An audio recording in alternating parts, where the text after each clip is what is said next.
à disposição de vocês. Então, o que eu queria combinar com vocês? Obviamente, ficou faltando essa questão do laboratório, não que isso seja assim extremamente importante, seja o ponto fundamental do conhecimento, não é isso. A prática ela é sempre boa e uma oportunidade de prática ela é difícil, a escola oferece o laboratório, não são todas as escolas que oferecem, a gente oferece, nosso laboratório é muito bom.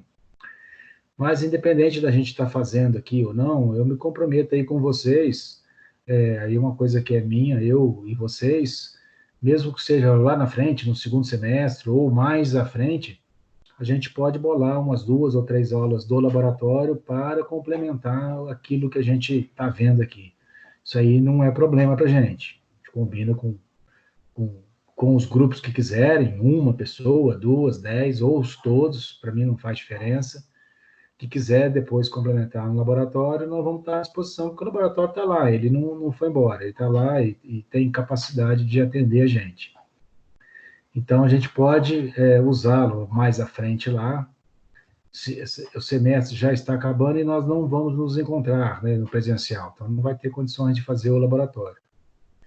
Vou dar um depoimento para vocês com relação à faculdade que eu fiz no interior do Rio de Janeiro, minha faculdade, e isso tem 30 anos atrás. E, na verdade, nossos laboratórios na cidade de interior é muito mais precário, então a gente nem fazia. Então, isso atrapalhou um pouco, mas não é determinante para o conhecimento. Mas, aí, de novo, aí, falando com vocês, me coloco à disposição, a gente pode aí fazer umas 2 ou 3 aulas de laboratório com vocês, mesmo sendo depois. Isso é um compromisso meu com vocês. Eu acho que vocês ganharão, eu também ganho, porque eu gosto de passar essa parte prática para vocês também, para vocês terem uma noção de como funciona um laboratório e o que dá para experimentar ali, né? Bom, isso é só o início da nossa conversa. Nós combinamos hoje que a gente vou compartilhar aqui com vocês, que tem o roteiro da nossa aula, né? Vou compartilhar aqui o que seria, o que vai ser a nossa aula hoje.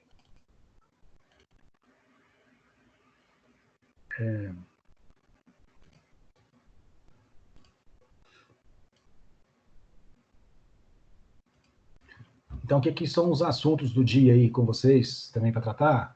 O Projeção, hoje nós tivemos a notícia que ele vai montar um escritório modelo, já tem o nome, Projeta Projeção. Esse escritório modelo vai servir para dar subsídio a alguns alunos que passaram num concurso interno aí, né, num edital de convocação, mas para isso precisa estar pelo menos ter feito o 5º período. Mas é uma reivindicação para todos, então, na verdade, isso vem somar no nosso trabalho. Esse escritório vai servir para atender as demandas internas que o Projeção, por exemplo, possa vir a ter de projetos de arquitetura, execução de obras, serviços de engenharia, e para o externo, o público externo também. Então, à medida que ele for evoluindo, pode haver essa participação. Obviamente, o escritório modelo não cabe para todos, nem na nossa universidade cabe, nem para todos os lugares. As outras universidades é para todos os alunos. Vai participar quem passar num edital, né? Existe um edital de convocação e que tem uma seleção aí, que eu, pessoalmente, não sei como que vai ser, mas isso vai ser discutido com vocês mais à frente. Bom, a nossa prova 2 aí, pessoal. Nossa prova 2, ela vai ser realizada no dia 29/6. Hoje é dia 8, então nós temos aí 20 dias pela frente, aí 3 encontros. E o assunto será aglomerantes e os materiais inovadores que a gente começa a discutir hoje, tá? E falando aí dos materiais inovadores, vamos relembrar aí qual que são as regras nessa nossa apresentação aí dos grupos, e ao final nós vamos ter uma atividade para entrega para aqueles que não apresentaram hoje, ou seja, quem apresentar hoje está dispensado dessa atividade de entrega. É só para quem os demais, que estão somente acompanhando. Tem uma atividade relacionada ao assunto que vai ser apresentado hoje. Durante a apresentação, eu vou elaborar esse trabalho, vai depender da apresentação dos colegas, eu vou montar alguma coisa aqui para a gente continuar na discussão até o final da aula aí, tá? O que era o nosso trabalho aí, só para relembrar qual era o nosso trabalho. Então, a gente deveria fazer uma pesquisa sobre 5 materiais inovadores na construção civil, onde um deles, pelo menos um deles, teria que estar relacionado com argamassa ou concreto, né? O trabalho deve ser de 4 ou 5 pessoas, a gente formou 5 grupos na aula passada, alguns colegas ficaram sem grupo, e estão na nossa lista de chamada aí, mas não se manifestaram. Já deixei meus contatos aí com vocês, todo mundo tem meus contatos. Se ainda há tempo de formar grupos aí para poder somar na nota aí, tá? Bom, trabalho deve ter 2 partes. Uma para entrega, a parte da pesquisa, vocês têm que me entregar, né? A parte teórica, com a pesquisa completa dos materiais, incluindo a sua bibliografia, onde vocês pesquisaram, a apresentação e a apresentação que vocês vão fazer, né, na qual deverá conter um resumo dos materiais pesquisados, né, são 5, demonstrando imagens desses materiais, falar sobre suas origens, funções, composição, estrutura interna, enfim, o que vocês conseguiram pesquisar. São as nossas regras. A gente tem 2 grupos para hoje, 2 na próxima semana, e na última semana, dia 22, que antecede a prova, tem um só por enquanto. Esses materiais que vocês apresentarem, os de hoje, por exemplo, eu já vou amanhã mesmo compartilhar no blog, para que todos tenham acesso, para poder subsidiar a prova de vocês, tá? Lembrando aí a prova, aglomerantes e mais a matéria de hoje em diante. Hoje a apresentação, então, é o grupo 1 e o grupo 4, né? A gente fez esse sorteio na aula passada. Grupo 1 e grupo 4 vai apresentar hoje. Grupo 1 é Ashley, Beatriz, João Vitor, Martins, Larissa e Lucas. E o grupo 4, Aline, já vi que já está aí, Alisson, Felipe e Gabriel. Bom. Professor? Sim. Pode falar. Eu fui fazer o trabalho, né, o Gabriel Dias e todo mundo, e o Gabriel Dias, na verdade, o nome tá errado. É Felipe Dias. O Felipe Dias, ele falou que ele trancou a faculdade. Ah, sim. Então, mas tem vocês substituíram, hein? Não. Então, E, no caso, ficaram com 3. não tem problema, tá? Vamos apresentar com os 3 mesmo, tá? Sim. Aí, o que aconteceu? O Gabriel Leone, ele ajudou a gente a fazer o trabalho físico, né? O trabalho para a gente poder te entregar. Sim. Só que no sábado aconteceu uma perda na família dele e ele não tá bem. Ele não tá bem. Tá. E aí eu falei que eu apresentaria a parte dele hoje, como eu que fui quem mexeu nos layouts, então eu tenho mais ou menos noção do conteúdo dele. Não tem problema, isso aí a gente não quer isso, mas faz parte da vida, a gente tem que compreender, não tem problema não. Depois eu vejo como é que será a nota dele, vai depender de vocês aí a nota dele aí, tá? Tá bom, aí no caso vai apresentar eu e o Alisson, que já tá aí também. Tá, então hoje eu aqui só trouxe uma imagem, 2 aqui para vocês, de materiais que podem ser considerados como inovadores aí para inspirar para as próximas aulas. A gente tem aí já recente, menos de 5 anos aí, ainda não está nem difundido, as telhas incorporada na telha cerâmica a placa solar todo mundo já conhece, telha todo mundo já conhece, as duas juntas é uma novidade.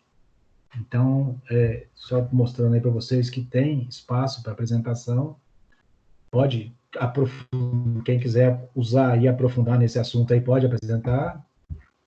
E aqui no Brasil não tem, mas aí fora já tem aí o que estão chamando de hidrocerâmica, que é uma cerâmica que tem variação, de acordo que varia a temperatura, com chuvas, por exemplo, ela expande, vira impermeável, refresca o ambiente, aquece o ambiente e quando está calor, né, não tem chuva, aquela umidade que ela reteve, ela passa a umidificar o ar.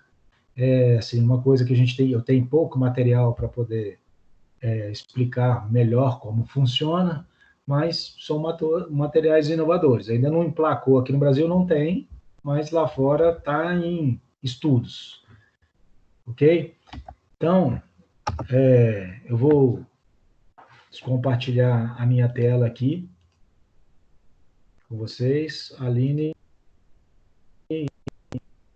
vontade de apresentar aí, já podem começar. À medida que vocês forem importante os mais colegas interagir, porque na verdade depois tem uma entrega a ser feita aí, tá?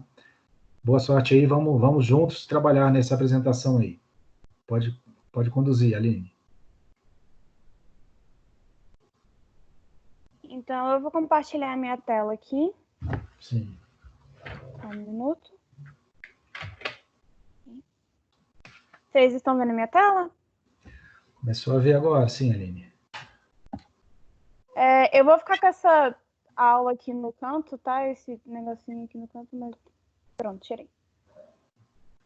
Então, o nosso grupo ele vai falar sobre materiais inovadores. O grupo somos formados por Gabriel Leone, o Alisson e eu. A gente vai falar sobre os 5 materiais que desculpa, tô meio nervosa. Cimento gerador de energia, concreto autorregenerativo, no caso pode ser também chamado de bioconcreto. Bom. Nós também vamos falar sobre a Capcomna, que também pode ser chamado como haste de Capcomna, e aí eu vou explicar mais no futuro. E a gente vai falar também o tijolo absorvedor de poluição e terminando com a madeira translúcida.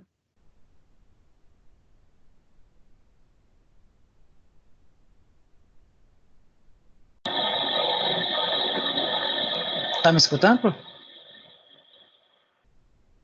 Então, estamos chovendo. Então, eu vou falar sobre o cimento gerador de energia. Bom, a sua origem, ela foi desenvolvida pelo Dr. José Carlos Rubio Ávalos na Universidade Michoacana de San Nicolás de Hidalgo, no México. E a sua função, ela tem a capacidade de gerar energia no cimento, através da absorção da luz em contato com o cimento, com isso gerando energia e irradiando a luz, podendo ser usados em setor de geração de energia, né, como em plataforma de petróleo e etc. Né? Pode ser também usado em piscinas, estacionamentos, sinalização no trânsito, fachadas, cozinha, etc.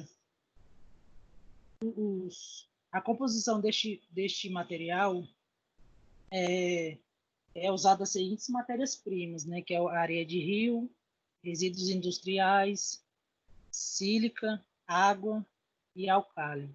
E com isso o processo é feito à temperatura ambiente, né, sendo assim o custo de energia é baixo para produzir, né, esse tipo de cimento. E é isso, pode passar para a próxima. O concreto autorregenerativo, também pode ser chamado de bioconcreto, ele se originou, ele foi feito, né, por Henk Jones, na instituição holandesa Delft University of Technology, que foi feito lá na Holanda. A função dele é basicamente fazer com que o concreto dure mais, porque ele vai criando rachaduras, né, como todo e qualquer concreto produzido, só que esse tem uma diferença. Quando ele racha, quando ele tem essas rachaduras ou esses problemas, existem bactérias ou micro-organismos, que a gente também pode chamar, e eles são micro-organismos que mexem com a água. Ou seja, quando a rachadura acontece, entra umidade, e essa umidade faz com que meio que as bactérias acordem. E aí, quando vai fazer o cimento, quando você vai fazer esse cimento, esse concreto, desculpa, quando vai fazer o concreto, eles colocam, junto com essa bactéria, eles colocam ela com cálcio, com cápsulas de cálcio. Elas são plástico biodegradável. Então, elas se alimentam e se reproduzem, fazendo com que aconteça isso daqui que vocês estão vendo. Tá vendo que tem uma rachadura e aí ele tá todo se concretizando? E aí acaba que ele junta. É claro que isso não torna com que o concreto seja, como eu posso dizer, muito durável ou passe muito tempo. Ele vai continuar precisando de manutenção, só que no caso ele vai durar mais tempo, ele vai ser ele vai segurar mais. Ele é composto de cimento normal, o cimento que a gente utiliza, que é o cimento Portland, se eu não me engano, que é o concreto tradicional, né, do jeito que a gente faz. A única diferença é que eles colocam uma colônia da bactéria Bacillus pseudophilus, que é o nome científico dela, em cápsulas de plástico biodegradável, e junto com isso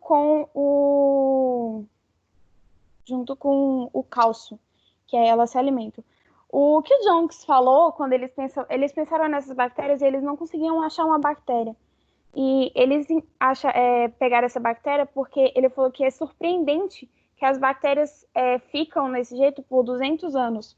Elas não passam fome nem nada, elas conseguem hibernar porque elas são bactérias próprias de vulcão. E essa basicamente é a estrutura interna do concreto. Ele é o concreto normal com as bactérias e, no caso, as cápsulas.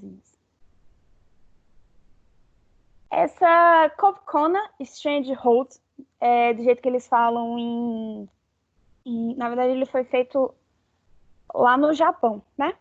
São hastes, e essas hastes, elas são feitas para fazer com que não diminua os abalos em terremotos. Elas são presas no teto até o chão, e elas fazem com que o peso de cima vá direto para o chão. Então, meio que a estrutura suporta terremotos. E elas também podem ser colocadas dentro da edificação, né? Ela foi originada em Komatsu Sand Fabric Laboratory, que é uma sede que tem lá, que é uma sede no Japão. É uma sede que tem em vários locais, eles criaram isso. E eles são isolantes sísmicos, né? A função deles é basicamente essa, é diminuir abalos sísmicos. E tanto que eles acharam tão inovador que eles colocaram na própria sede. Então, na própria sede da Komatsu, né? Nessa própria sede, eles instalaram, colocaram essa parede, se vocês estão vendo aí, tem eles em 45 graus, colocaram nessa parede para poder segurar mais. E a estrutura desses cabos, basicamente, eles são feitos de fibra de carbono, que é mais barato, mais ecológico, mais fácil de se conseguir, mas também eles são muito mais leves. Eles não são aqueles ferros pesados. Eles têm vários diâmetros, eles podem ser de 9 milímetros ou menores, do jeito que vocês estão vendo a imagem aí. E, por exemplo, eles são tão leves que 160 metros de material dão 12 quilos, entendeu? Tipo, ele é muito leve. Eles são 5 vezes mais leves que o aço. E ao redor dele, eles são fibras de carbono com fibras sintéticas revestida por resina termoplástica. Essa resina termoplástica faz com que, mesmo com a chuva ou com o terremoto, ou com qualquer coisa que aconteça, não tenha erosão e acabe que não fique só os ferros. Então, ela protege bem os cabos de carbono, de fibra de carbono.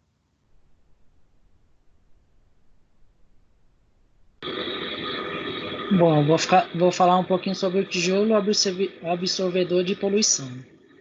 Bom, esse tijolo ele foi produzido, né? Foi feito pela professora assistente, né? Carmen Trudel, da Faculdade de Arquitetura e Design, né,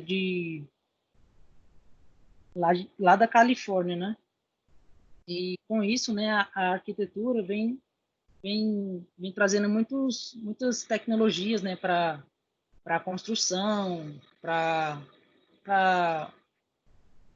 que os produtos, né, sejam bons, para que os produtos tenham uma qualidade boa, né, possa ser muito bom para o mercado, né, da construção. E a função dela é captar, né, toda a poeira, toda a poluição, né, que existe no ar. E ela foi colocada para ficar no edifício, né, na fachada do edifício, para capturar, né, toda a poluição, toda a poeira e filtrar, né, essa poluição para o lado interno, ter um ar mais fresco, um ar mais agradável, né, para pessoas. A sua composição é de concreto, né, concreto poroso, né, que se encaixa para formar um sistema de filtragem de ar no prédio. A sua estrutura interna, ela no meio do tijolo tem um filtro de ar, né, um funil removível que dá para filtrar, dá para trocar este funil que pode ser trocado, né, por outro funil para ter um tijolo, um filtro, um ar com... Desculpe, aqui eu estou muito nervoso. Para ter um ar ar mais fresco, né? Vamos dizer assim. E é isso. Pode passar para a próxima. Sim.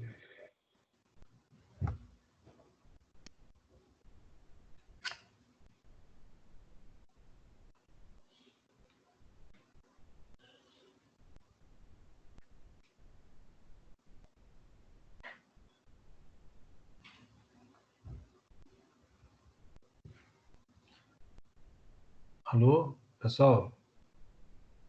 Estão ouvindo? Vocês estão me ouvindo? Tô ouvindo, mas acho que travou alguma coisa aí. Ah, tá. Beleza. Vai voltar. Tenha paciência aí que já volta aí. Aline, está ouvindo, Aline? Boa noite. Sim.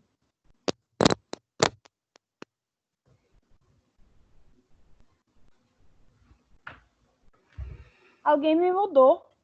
Alguém tirou o meu áudio. Foi eu que tirei, porque é bom sempre ter um.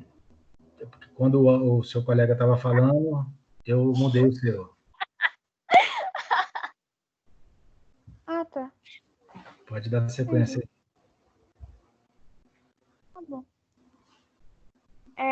A madeira translúcida, ela se originou, né, pelo pesquisador Lars Berglut. No caso, ele criou essa madeira, né? Ele é chefe do Centro de Winterberg de Ciências de Madeira do Real Instituto de Tecnologia Sueco, que também lá pode ser chamado de QTH, é uma sigla, porque o nome é em sueco e eu não sei sueco, então eu não vou ler. Ele foi feito lá na sede da capital da Suécia.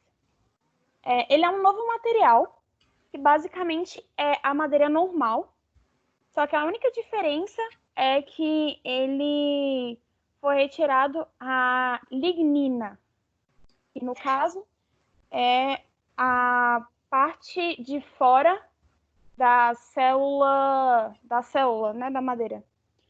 E aí, no caso, ela fica transparente. Tem até uma fala do pesquisador que tem escrito assim: a madeira transparente é um excelente material para produzir o vidro, para substituir o vidro na confecção de painéis solares, uma vez que ela é produzida a partir de um recurso barato, abundante e renovável. Ou seja, é a mesma madeira que a gente usa, normalmente eles estão utilizando pinos agora, mas ele falou que no futuro ele pretende abranger para todo qualquer tipo de madeira, e tirando parte da célula faz com que ela fique com aspecto transparente, porque meio que tira a cor, então ele fica mais branco, né? E no caso, ela pode ser substituída pelo vidro, e ela também diminui o consumo de energia, porque querendo ou não, aumenta mais a luminosidade e também ela não esquenta.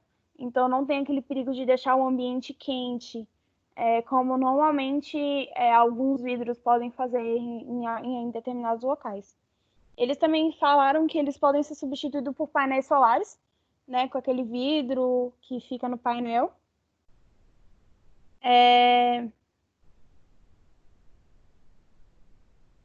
E isso daí é feito em nanoescala, ou seja, ele é feito molecularmente, né? Em nanoescala. Ele é bem pequenininho e eles conseguem ir tirando toda essa propriedade.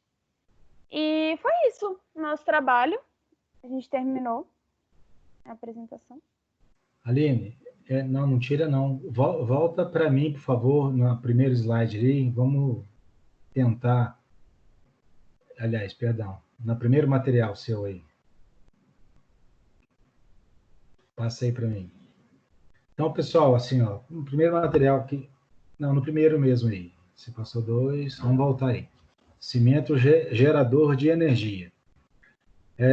Alguém se habilita aí, por exemplo, até pela imagem, assim, falar alguma coisa assim, onde é que poderia ser aplicado? De que forma? Até inspirando na própria imagem que a Aline colocou aí. Alguém se habilita aí? Do grupo ou da turma? Grupo, dos colegas. Do grupo não vai, vocês estudaram, né? Entendi. Pessoal, vamos interagir aí.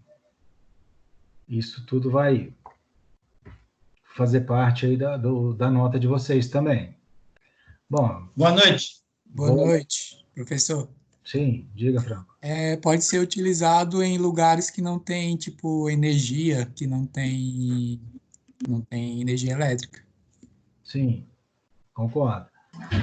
Como é que é a base disso, para todo mundo entender? Na verdade, durante o dia, né, assim, eu não conheço profundamente o material, mas corrigindo o nome aí do último material que a Aline falou, é álcali, tá? Então, lá, a composição dele é areia de rio, todo mundo conhece, resíduos industriais que provavelmente pode ser o captor da energia solar, a sílica é presente nas areias, né? A água para poder fazer a massa e os álcalis estão presentes nos agregados. Existe uma reação também, a água reage com o álcali, pode ser que ela que esteja dando essa luz aí, mas é uma luz que é absorvida pelo sol e durante a noite ela fosforece ou floresce, né? Então, sim, se eu ter isso para poder iluminar a noite, uma ciclovia, por exemplo, seria muito bem-vindo, né? Uma ciclovia onde você teria esse material e você não precisaria dos postes, né? Então, o seu pavimento está iluminado, você estaria... Né? É também um fator de economia de energia, né? Então, são materiais que assim, a gente ainda não vimos aplicados, né? E provavelmente aqui no Brasil ainda não tenha. Aí não sei, Aline, você que estudou aí, se tem alguma referência de obra aqui no Brasil com ela. Então, assim, bastante interessante o material que foi trazido aí para nós aí. Passa o próximo material aí, Aline. Pessoal, eu queria que uma das coisas mais indesejáveis no concreto é a fissura. A gente vai trocar o nome de rachadura por fissura, Aline, porque às vezes onde você pesquisou estava escrito rachadura mesmo, mas uma rachadura, na verdade, o concreto praticamente, quando é esse nível de rachadura, entrou em colapso, provavelmente não teria solução. Vamos falar fissuras. Então, uma das coisas mais indesejáveis no concreto é a tal da fissura. E devido, eu falei com vocês, à reação química do aglomerante, ela é por hidratação e gera aquecimento, gera calor. Esse calor causa essas retrações inicialmente, depois elas podem ser agravadas com retração e causa as fissuras, e posteriormente pode ser agravada pela própria os esforços que estão na estrutura. Agora, bastante interessante o material que é esse concreto autorregenerativo, é que, na verdade, como essa bactéria alimentada com cálcio aí nessas cápsulas aí, a partir do momento que tem a fissura, está mostrado aí esse mais branco aí, a fissura, e entra uma umidade, porque a fissura vai permitir que entre essa umidade, começa a reação química das bactérias ali, ela começa a se proliferar e ela vai vedar essas fissuras. E aí a água que começou a entrar inicialmente serviu para poder gerar aumentar a colônia de bactérias e fechar as fissuras. E aí a água para de entrar, né? Então, assim, também é bastante inovador isso aí, sabe? Bem bacana também. Não sei se vocês conseguiram ter a visão do que acontece no concreto. Vocês estão muito frescos aí na matéria, né? Mas é uma das coisas mais indesejáveis que a gente quer no concreto é a fissura. A gente não quer que tenha. Só que na produção natural do concreto, na execução, na produção, elas são provocadas naturalmente pelas reações de hidratação do cimento. Então, isso aí vem a colaborar com isso aí. Provavelmente demora algum tempo ainda para chegar para nós aí. Por favor, Aline, passe a próxima aí. Essa apresentação aí o Cabo Coma, né? O Cabo Coma apresentada aí. Isso, eles são... no Brasil, nós não temos abalos sísmicos, né? Mas no Japão, eles... inclusive, as fundações deles lá, elas tem amortecedor, tem um monte de coisa para poder evitar que o prédio venha a colapso. Porque a estrutura ela é flexível, uma estrutura de concreto ou uma estrutura de aço, ela é flexível, mas limitada ao movimento, né? Aqueles movimentos mais abruptos que tem nos abalos sísmicos, o concreto sozinho, o aço sozinho, não aguenta, entra em colapso. Então, para nós não faz sentido, mas para eles lá faz sentido demais, porque tem abalos todo ano, e vizinho nosso aqui no Chile, por exemplo, tem também constantemente, né? Nós estamos salvos disso aí. Então, o material conhecido é a fibra de carbono, né? Na verdade, ou seja, deu uma outra aplicação para a fibra de carbono. A fibra de carbono já é utilizada nas estruturas nossas, em reforço estrutural, em baixa escala, na construção civil, mas aí lá para o Japão faz todo sentido esse tipo de estrutura aí. Então, com o tremor, os cabos absorvem o tremor e transferem para o solo e a edificação fica mais segura, né? Então, a gente não tem o hábito aqui de analisar a estrutura com abalo sísmico, tem um hábito não, a gente não faz, a norma nossa nem prevê, né? Então, porque no Brasil não tem. Mas é um material que está aí, pelo menos para fora aí do Brasil, funciona. Pode passar? Aline, isso. O tijolo absorvedor de poluição, vocês imaginam assim, uma cidade como São Paulo, ou como lá Pequim, né, que é na China, lá, extremamente adensada, veículos em todo o trânsito. Em São Paulo, por exemplo, tem rodízios de veículos, né? Então, de tanto carro, tem mais de 6 milhões de veículos circulando todo dia. No DF aqui, nós chegamos a 3 milhões tem uns anos aí. Aliás, a 1 milhão de veículos em 2010, parece. Então, essa poluição toda está aí na atmosfera, né? Então, a gente gera poluição. Então, esse material vem aí para... existem outras imagens dele, tem alguns blocos que tem um design mais bonito e tal, tem um orifício onde vai entrar o ar, traz essa poeira e o filtro retém essa poeira, o ar passa limpo, né? Então, interessante também aí, isso, provavelmente, né, ele não é desenvolvido no Brasil, deve ter sido desenvolvido em uma cidade onde a necessidade de lidar com a poluição muito grande, né? Então, bacana também o material que foi apresentado aí, não está dentro da nossa realidade aqui, mas a gente talvez temos que buscar esse tipo de solução também, né? Pode passar ele. E, por fim, aí, ela apresentou a madeira translúcida. Uma fala importante do grupo aí foi a questão da sustentabilidade. O vidro, vocês vão ver na matéria de tecnologia dos materiais, que é no próximo semestre, nós vamos falar de madeira, vidro, tintas, e vocês vão ver como é que produzem, como é que é a produção de vidro, né? Então, a produção de vidro, ela é basicamente são as sílicas, né, areia que tem, então você precisa de tirar da natureza, apesar do vidro em si ser reciclável, o material que tem lá na natureza, a hora que você tira ele de lá, ele se esgota, né? Não é uma coisa que você não nasce, não produz areia novamente, né? A areia natural, ela está lá, a gente usa, deixa de existir, a gente transforma ela em outra coisa. Essa madeira aí, comparada com o vidro, né? Assim, na produção, falando de sustentabilidade, a madeira você corta hoje uma floresta, né, é produzido com base em materiais de reflorestamento. Então, por exemplo, a Aline citou aí o pinus, que é uma madeira menos nobre, mas muito utilizada na construção civil, muito, em larga escala. Isso tudo é renovável, gente. Então, assim, você tira a madeira hoje, mas você replanta, ela nasce de novo no mesmo lugar. Esse ciclo, ele é quase que, vamos dizer assim, até hoje, né, é o ciclo da humanidade em plantar e replantar.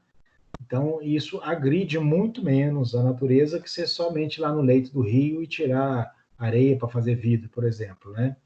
Tem outros materiais também, mas a areia faz parte da composição do vidro. E essa lignina, né, é o que dá a propriedade da cor na madeira, né, que dá aquele tom de maciço, né? Vamos comparar ela com a nossa melanina, que dá a cor da nossa pele, né? Então, essa lignina, quando ela é absorvida, tirada da madeira, dá essa transparência aí. E na aplicação, a Aline falou aí da aplicação nos painéis solares, em substituição ao vidro. É claro que, pela aparência aí, um vidro de janela da nossa casa, ele não tem a translucidez de um vidro comum. Um vidro comum, por exemplo, passa 99% da luz. Esse da madeira não passa. Mas para captar energia solar, ele certamente é adequado. Então, você estaria substituindo nessas etapas de outros sistemas de construção, né? No caso, captação de energia solar para gerar, aquecer água ou gerar energia elétrica, estaria substituindo esse material, o vidro, por essa madeira translúcida aí. Bacana também a apresentação desse material aí. O material vocês já me colocaram, a parte teórica do material, vocês já entregaram para mim por e-mail, não? Já mandaram? Não, ainda não foi entregue. Vai ser entregue os dois juntos. Mas ele está formatado já? Eu posso mandar ele em PDF para o senhor? Pode, porque eu quero postar para o pessoal que hoje nós temos uma atividade ainda para fazer sobre o tema de vocês aí, tá? Então, Eu posso enviá-lo agora. Oi? Eu posso enviá-lo agora junto com a apresentação. Isso, por favor, que aí eu já vou postar lá para a turma ter acesso para poder responder um questionário aí, tá? Obrigado e parabéns pela apresentação, os dois colegas aí. O próximo grupo é o grupo... vou ver aqui, que eu não sei de cabeça. A da Aline foi o grupo 4. Então, é o grupo 1. Pulamos aqui, né? Grupo 1, tá aí presente a turma? Boa noite, professor. Oi, boa noite, Beatriz. Estão todos aí? Estamos. Eu vou compartilhar aqui a tela. Tá. Pessoal, não se preocupe, uma coisa, o colega aí ficou nervoso, nós estamos todo mundo entre amigos aí, tá? Então, nós não tem essa necessidade de ter estresse para poder fazer a apresentação, não. É uma jornada de aprendizado que nós estamos aí, tá? E os dois grupos que estão apresentando hoje, carrega o peso de serem os primeiros a apresentar, né? Então, também tem um desconto aí em ser os primeiros, tá?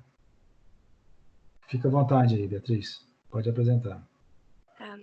Boa noite. O nosso grupo é composto pela Ashley, eu, Beatriz, o João Vitor, a Larissa e o Lucas.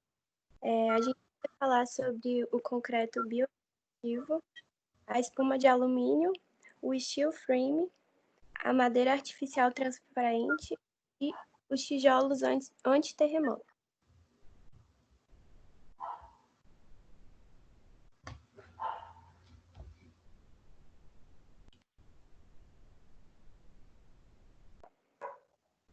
Boa noite, gente.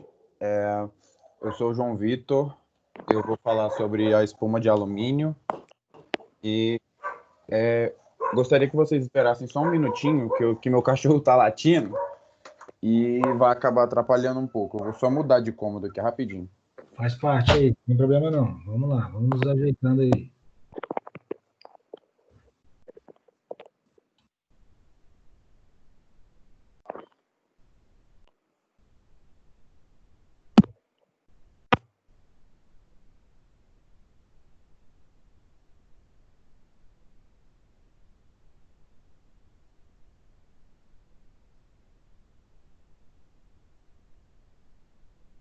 Voltando aqui, gente, desculpa. Vou falar sobre a espuma de alumínio. Então, como está aqui no tópico, a espuma de alumínio é fabricada mediante um processo de injeção de ar no alumínio fundido, que contém uma fina dispersão de partículas cerâmicas. Assim, a espuma de alumínio, na verdade, é um composto de baixa densidade de magnésio, silicone, ferro e alumínio preenchido com ar. As camadas são unidas a partir da ligação metálica, que é a atração eletrostática dos elétrons carregados negativamente e dos íons carregados positivamente, evitando, assim, o uso de cola nesse processo. Então, a espuma de alumínio é considerada um sanduíche, juntando todos esses materiais, formando, assim, a espuma de alumínio. Ela foi fabricada mediante um processo de injeção e essas partículas estabilizam as bolhas de ar e criam painéis que oferecem um nível interessante de detalhes e variabilidade, que geram fachadas exclusivas de diferentes níveis de texturas, formatos, do jeito que um arquiteto quiser projetar. Ela foi criada em 1968, ela foi produzida e desenvolvida por dois engenheiros da instituição, que é um pouco difícil de falar, porque ela é alemã, e aí esses dois engenheiros, junto com o diretor, desenvolveram uma técnica que é mais barata, desenvolveram uma técnica de baixo custo por conta do alto valor que é cobrado pelo alumínio. E aí, com a criação deles, eles puderam desenvolver um tipo de alumínio mais barato que viesse a oferecer tudo aquilo que eles estavam buscando. Recentemente desenvolveram essa técnica de reprodução e essa técnica pode ser também desenvolvida em automóveis e trens, como está falando no terceiro tópico. Por quê? Porque nos automóveis e nos trens, eles podem ser usados nas maiores partes onde tem colisão.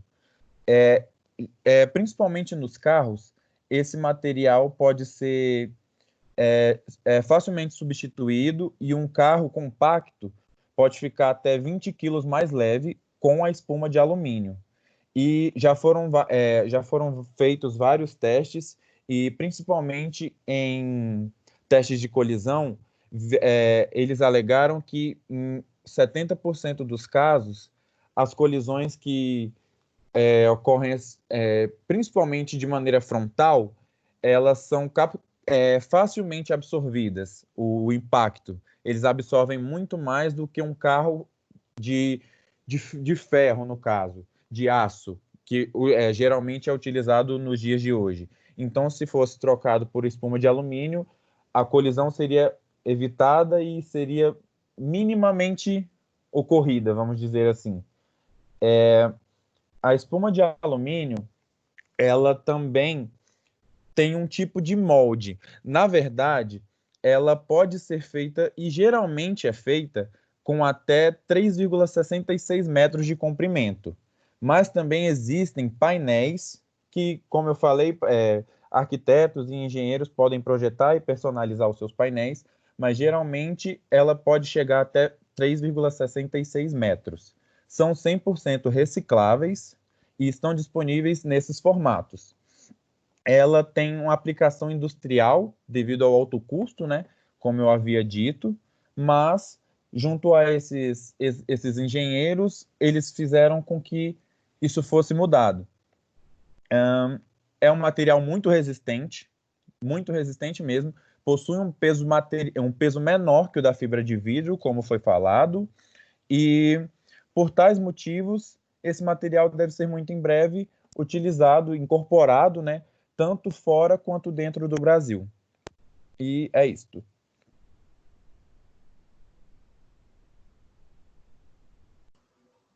Pessoal, isso aí são imagens do material.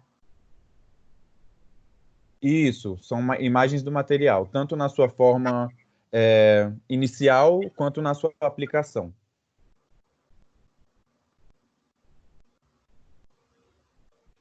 Daí, na parte esquerda, inferior, é a sua forma inicial. E aí, na foto de cima e nas partes da direita, são nas suas aplicações, que pode ser feito tanto para edifícios, projeções, quanto para decoração, entre outros.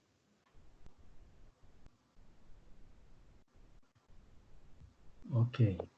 Pode passar aqui o slide? Pode.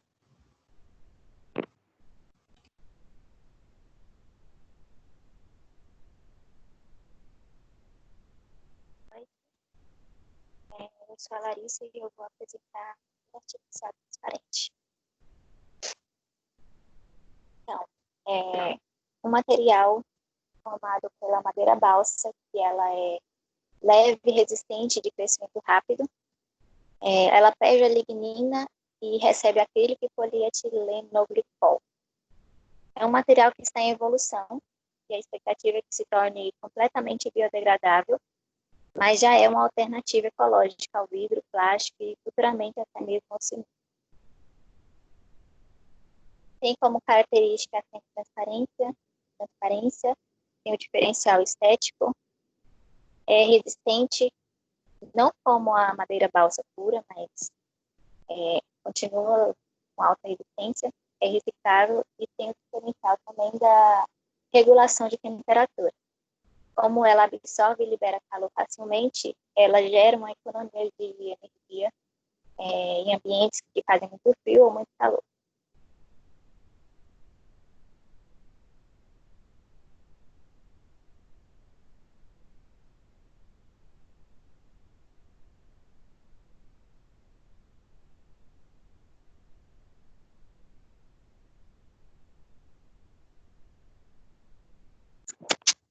Professor, aí são algumas fotos do material.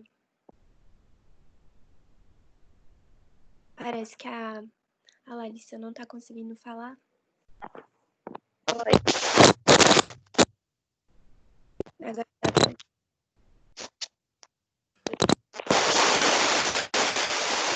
Beatriz, você consegue dar sequência aí para ela?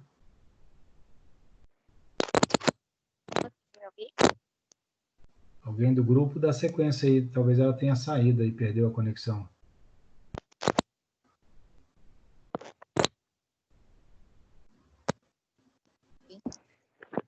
Boa noite.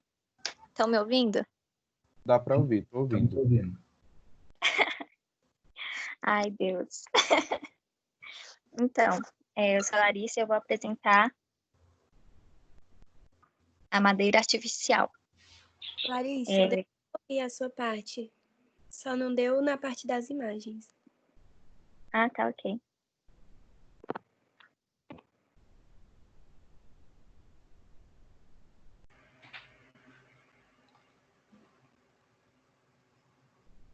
Já terminou, Larissa? Sim. Então, próximo aí da sequência. Boa noite, pessoal. Sou o Lucas. Vou falar um pouco sobre um dos materiais inovadores na construção civil, que é o tijolo antiterremoto ou tijolo sísmico.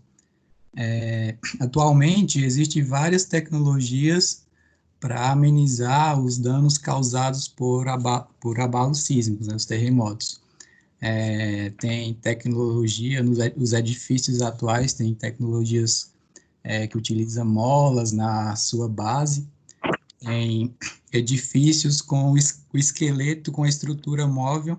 Um exemplo é o Taipei 101, lá no Taiwan. É um dos edifícios mais altos do mundo que utiliza essa tecnologia. Como é uma região de bastante incidência de terremoto, eles precisaram utilizar a tecnologia para diminuir os danos causados pelos terremotos. O tijolo sísmico foi criado em 2016 por engenheiros de uma universidade politécnica em Valência, na Espanha. Eles chamam esse tijolo de Sisbrike, esse tijolo sísmico, e a sua função é o seguinte: quando ocorre um abalo sísmico, as paredes revestidas com esse tijolo literalmente se movem, diminuindo a danificação, e a função do tijolo na estrutura é basicamente distribuir a tensão e a carga gerada pelos terremotos horizontalmente e verticalmente entre as vigas e as paredes. É um tijolo convencional, como qualquer outro. A única diferença, Beatriz, pode passar a imagem do tijolo? A única diferença é que ele tem umas hastes flexíveis, umas barras metálicas entre eles, que tem a função de flexibilizar a estrutura quando está ocorrendo um abalo sísmico. É bom lembrar que esse tijolo não está sendo comercializado ainda, pois a universidade está buscando empresas para ter parceria para poder comercializar. É um material que não seria viável no Brasil, mas porque aqui não tem praticamente nenhum, né, incidente de terremoto, mas tem países como o Haiti, a Costa Rica, o Japão, onde ocorrem muitos terremotos que poderiam utilizar essa tecnologia. Porque consideramos uma inovação na construção civil. Direto a gente vê noticiários de construções que foram danificadas por causa do terremoto, acontecem muitas mortes também por causa disso, e por ser um material mais em conta, regiões que há incidência de terremoto pode utilizar essa tecnologia. A seguir vou mostrar um vídeo para vocês dos engenheiros dessa universidade fazendo alguns ensaios e alguns testes simulando um terremoto. Pode colocar o vídeo. Peraí, só um minutinho.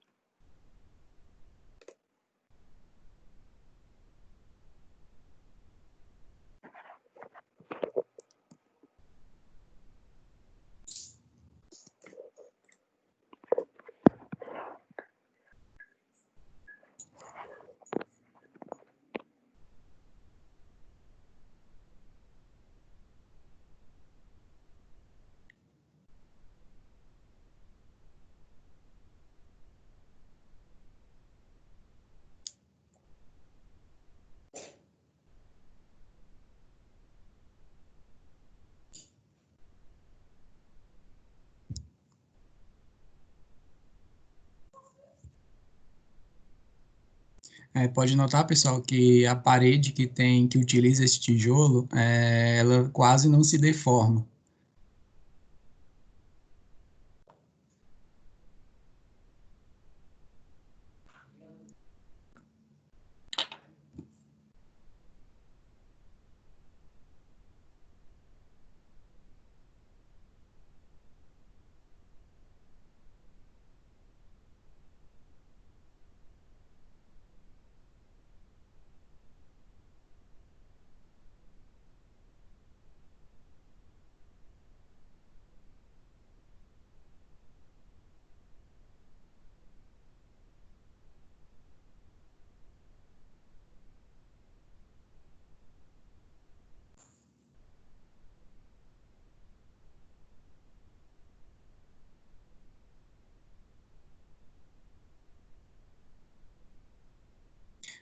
Bom, pessoal, essa foi a minha parte. Espero que entenderam. O próximo colega pode apresentar. Boa noite.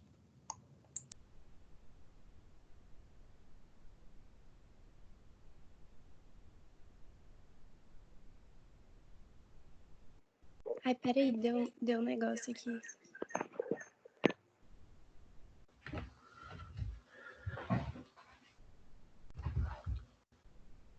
Então, boa noite, gente. Eu sou a Ashley e eu vou apresentar sobre steel frame, que no português significa estrutura de aço.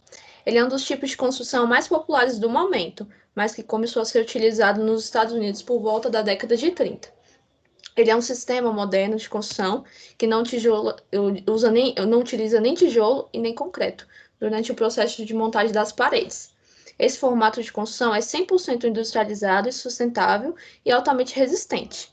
Em sua composição temos o aço galvanizado, o gesso acartonado, o revestimento em OSB, o material isolante, além das placas de cimento para acabamento, como está mostrando nas imagens. Ele é indicado para todos os tipos de construção de imóveis, incluindo prédios baixos. Só que tem uma restrição, são de até 4 andares que ele aguenta.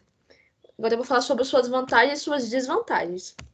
Suas vantagens são a velocidade na construção das estruturas, o isolamento térmico, a manutenção prática e rápida, a economia durante a construção, a redução na quantidade de materiais utilizados em entulhos, entre outros. Suas desvantagens são a falta de mão de obra especializada, não poder usar em prédios mais de 5 andares, por ser sensível e grande quantidade de peso, entre outros.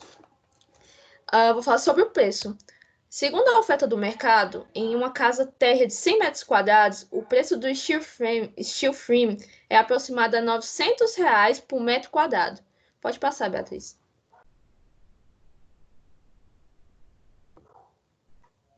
Aí aqui, como mostra, a gente pode ver como é que ele fica depois que é pintado, tudo certinho, quando coloca os móveis. E eu estava dando uma pesquisada e aqui no Brasil, em 2019, foi publicado no Diário de Aco, ele está sendo utilizado numa obra que tinha previsão, né, para ser entregue agora em abril, usado na obra de UBS no Parque de Águas. Aí vocês podem ver aqui tudo certinho. Então essa foi a minha parte. Obrigada. E outra coisa, tipo assim, são poucos os lugares aqui no Brasil que são utilizados por conta que a dificuldade é gigantesca, tanto do valor quanto da estrutura e tudo mais.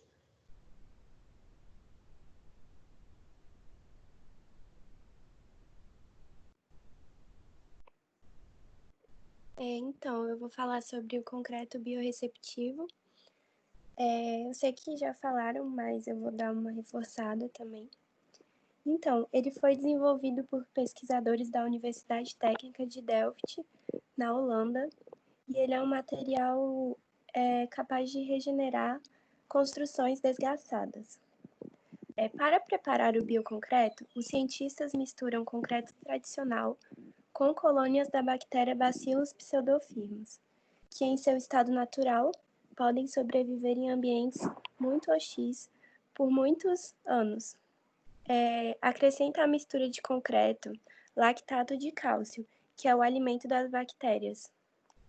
quando aparecem fissuras nos edifícios construídos de bioconcreto, a umidade ela meio que acorda os micro-organismos que começam a consumir o lactato de cálcio.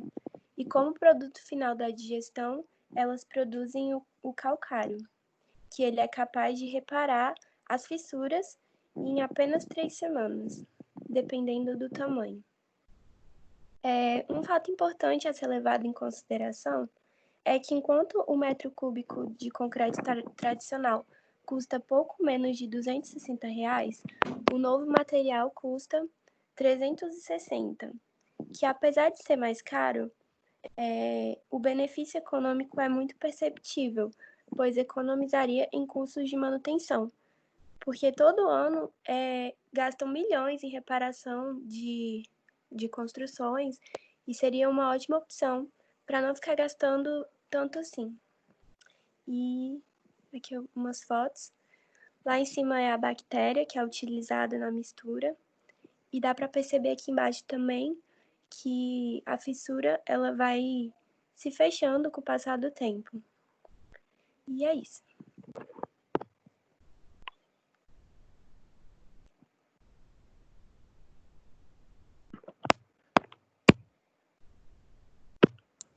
A turma tem alguma pergunta para fazer para a gente? Algo mais aí, gente? Vou pedir para vocês aí, então, voltar lá no primeiro slide lá, para a gente também fazer um panorama do que vocês apresentaram aí. Primeiro foi espuma de alumínio, né? Bota só nas fotos ali para a gente poder iluminar a cabeça da turma aí. Então, pessoal, o que a gente tem hoje que se poderia colocar assim, a gente hoje usa telhas de alumínio com preenchimento de EPS. A proposta aqui que foi apresentada não é isso, é diferente do que a gente tem aqui no Brasil, né? Na verdade, usa a liga de alumínio, insufla ar na mistura, certamente ela amolecida, e aí ela expande, e o alumínio naturalmente já é mais leve, né? Então ela expande e você consegue com painéis autoportantes, ou seja, o que é um painel autoportante? É um painel que se sustenta. Fazer as vedações dos ambientes também, né? Então, vocês podem observar na imagem esquerda abaixo, aí, igual o colega mostrou da primeira vez, o quanto ela é porosa. Então, essas bolhas de ar que são preenchidas, cria essa estrutura aí, parece de colmeia, mas o alumínio é bastante resistente e ele consegue resistir aí aos esforços da edificação, né? Então, efetivamente, assim, eu já tinha visto o material, não no Brasil, eu tinha visto de pesquisa mesmo, só de literatura. Eu não conheço aplicação aqui no Brasil para este material aí. Mas o Brasil é potencial utilizador dessa tecnologia porque o Brasil produz muito alumínio, né? A gente é exportador de alumínio. A gente tem o alumínio, a origem dele, o mineral é a bauxita, né? E o Brasil produz bastante alumínio aqui, tá? Pode passar aí. Professor? Sim. Só complementando o que você falou, em questão da utilização, na Europa já é bastante usado o uso da espuma de alumínio, né, principalmente em carros de luxo, tanto em Ferrari quanto em carros qual o nome? Esqueci o nome. Assim, em carros de luxo em geral. E aqui no Brasil já está tendo a possibilidade de utilizar em carros da Ford. A Ford já tá estudando, fazendo estudos, né, sobre a utilização da espuma de alumínio nos carros. Sim. Assim, o que a indústria automotiva, o que ela evoluiu na indústria, né? Antigamente, lá assim, na década de 70, tinha-se a ideia de que os carros de aço, né, era o que ia perdurar para a vida inteira. Mas passaram a perceber que nos acidentes, como o carro era muito rígido, o impacto todo era transferido para o ser humano que estava ali dentro, então os acidentes fatais muito maior. Então, aí a indústria percebeu que se usar materiais deformáveis, ou seja, no impacto, ele começa a deformar, absorve o choque, diminui isso, transmite menos esforço para os passageiros, vamos dizer assim. Então, hoje em dia, um carro, no impacto do carro, destrói muito mais do que os carros antigos. Porém, a vida hoje se preserva mais do que antigamente, que uma batida leve de um carro machucava bastante as pessoas. Hoje não. O carro destrói e às vezes a gente não nem sente, né? O cockpit, por exemplo, da Fórmula 1, ele é projetado para no acidente ele destruir e o piloto não ser atingido, né?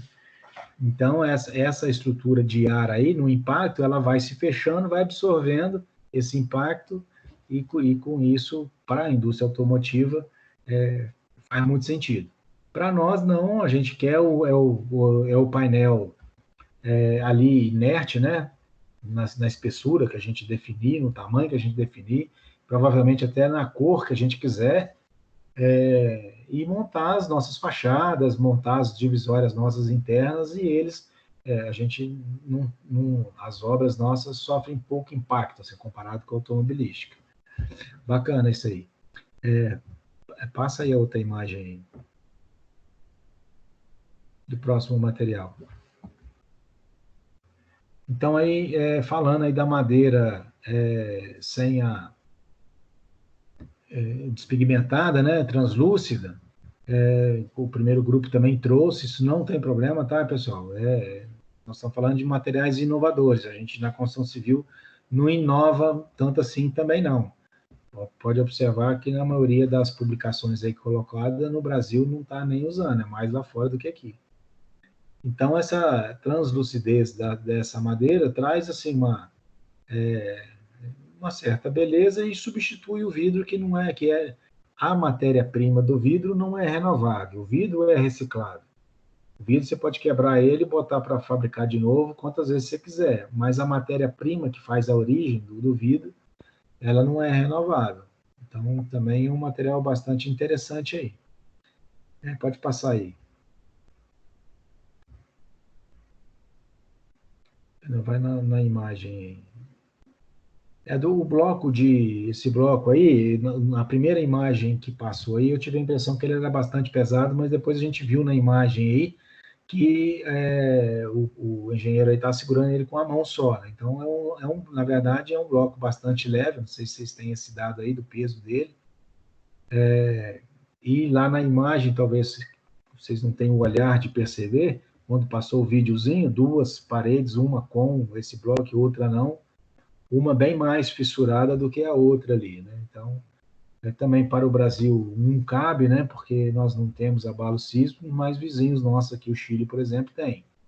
O colega citou o Haiti aí, que foi derrubado, detonado, né? Está lá em reconstrução, de repente é uma possibilidade para alguém investir. Mas o material ainda está dentro da universidade, ainda nem saiu para o mercado, né? O colega colocou aí. Pode passar aí. Voltando o vídeo que foi passado, pessoal, uma coisa importante, pode manter aí, mas eu vou voltar a falar do bloco. Importante a gente observar que é um material inovador e o cara estava passando o filme lá de um ensaio de laboratório. É isso que a gente tem que fazer com os materiais inovadores. A gente não pode, de pronto, aplicar na obra e achar que vai dar certo. A gente tem que submeter esses materiais aos esforços para poder ver se ele resiste realmente, né? Não dá para ficar criando material e produzir em larga escala e, de repente, dar problema. Então, os ensaios de laboratório são muito importantes. Aqui eu vou só desconstruir uma fala da colega aí, que falou que é pouco utilizado o steel frame aqui no Brasil.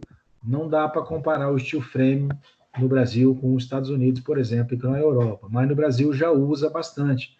Em São Paulo tem condomínios de casas de luxo sendo feito com steel frame. Então, é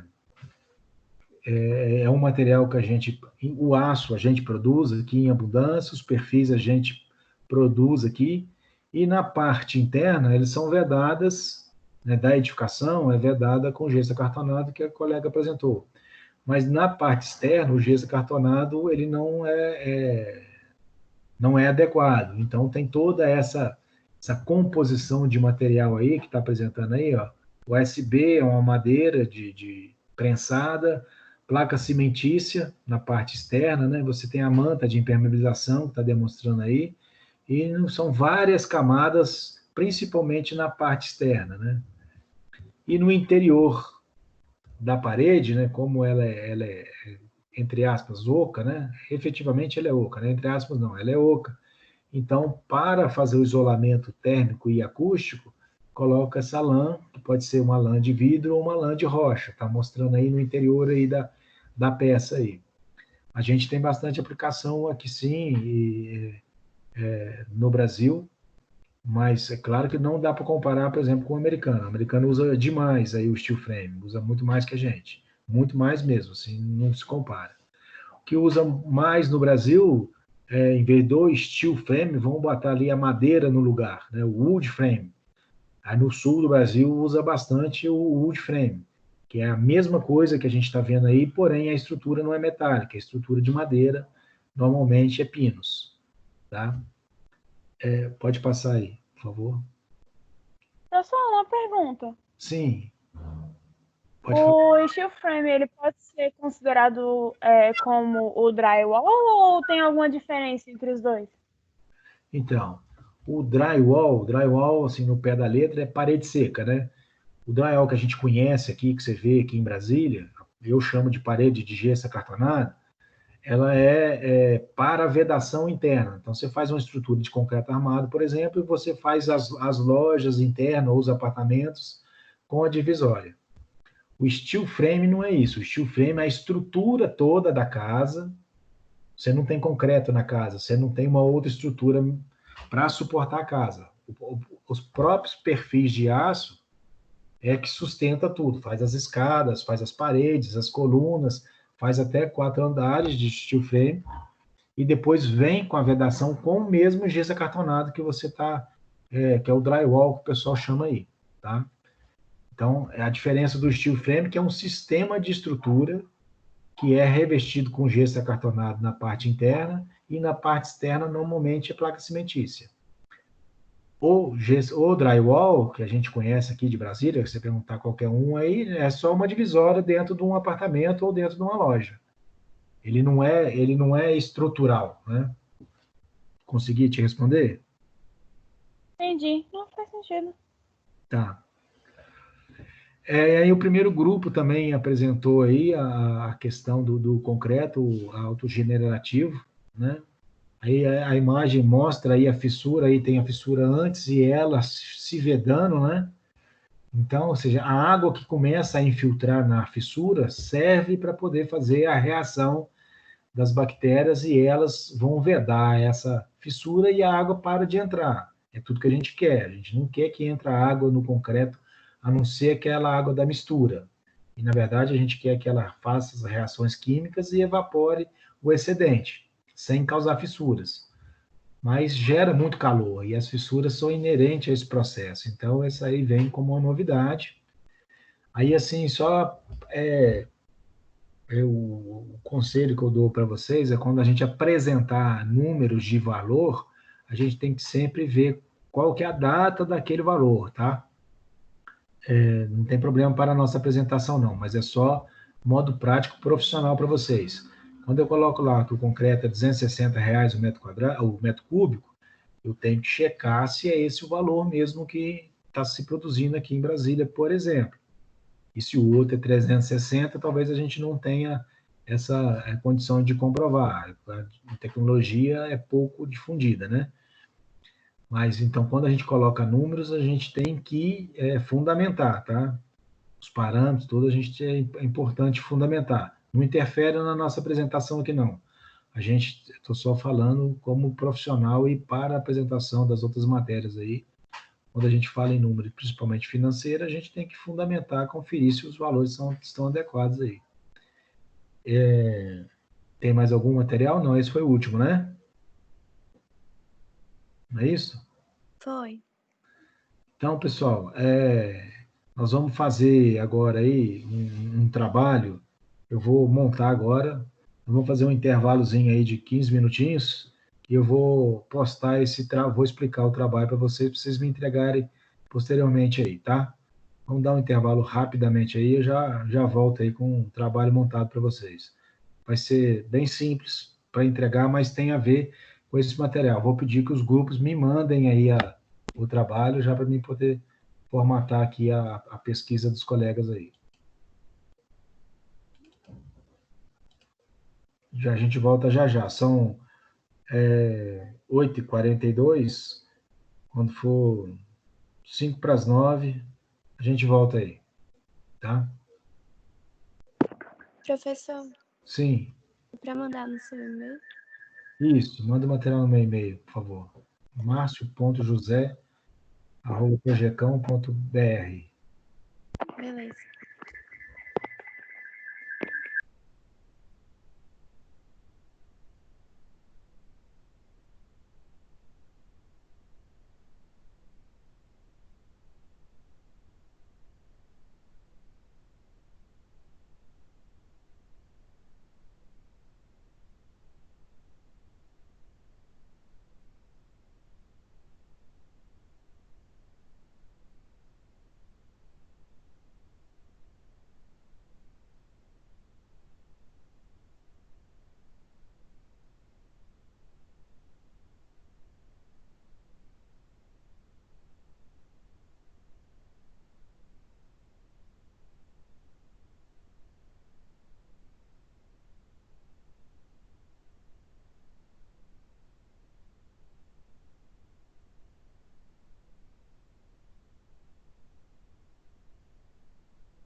Bom, pessoal, retomando aí nosso assunto aí, ó, o pessoal que fez a apresentação de hoje está dispensado de responder esse questionário aí. Nas próximas vão responder. Quem não participou hoje, então, esse é o questionário, já está postado lá no blog. Então, vou ler aí a pergunta e vocês vão lá fazer as respostas, né? Então, primeira, considerando os diversos materiais apresentados hoje, foram vários aí, né? Como devemos nos certificar que os materiais são adequados ao seu uso antes de os produzir em escala e aplicar nas obras?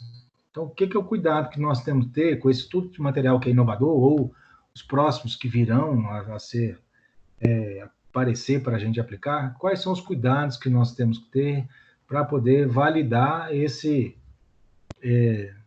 a utilização desses materiais?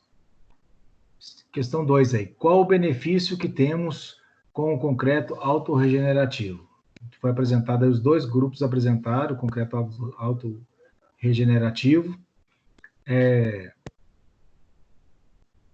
Então, quais são os benefícios, dentro do que a gente conversou aqui, que a gente tem utilizando esse concreto aí?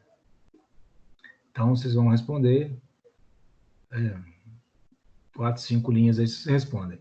Quais os benefícios que temos com a utilização de madeiras translúcidas? No mesmo formato da pergunta de cima, porém acrescentada aí, onde podemos aplicá-las? Então, um exemplo de aplicação para as madeiras translúcidas. E na quarta questão aí, aproveitando a pergunta da colega aí, a resposta nossa aí, qual a diferença entre a parede de gesso acartonado e o sistema construtivo steel frame, que também foi apresentado no grupo de hoje aí? Então, essas são as questões, está lá postada no blog para vocês.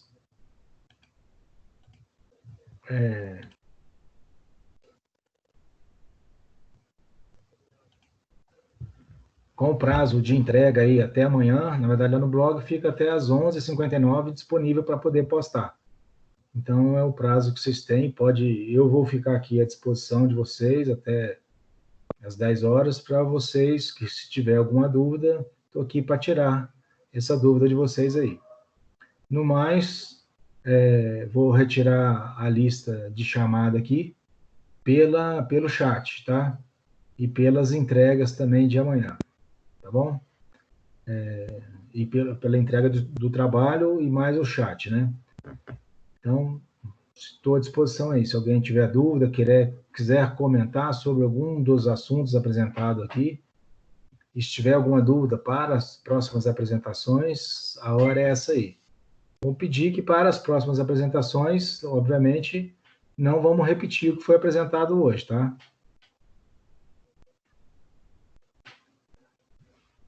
Professor, Sim. Oi, Beatriz, pode falar.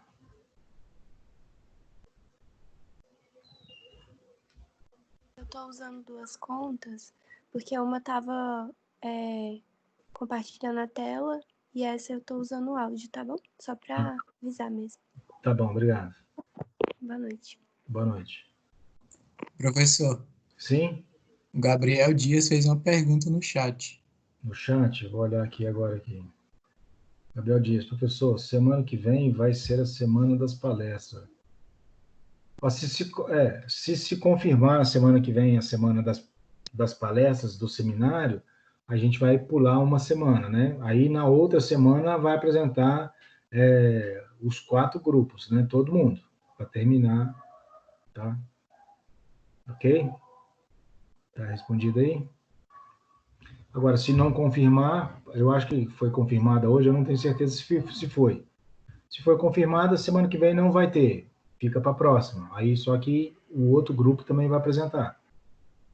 Agora, se não for confirmada, se tiver algum atropelo aí nessa semana aí a gente vai, faz na própria segunda-feira mesmo.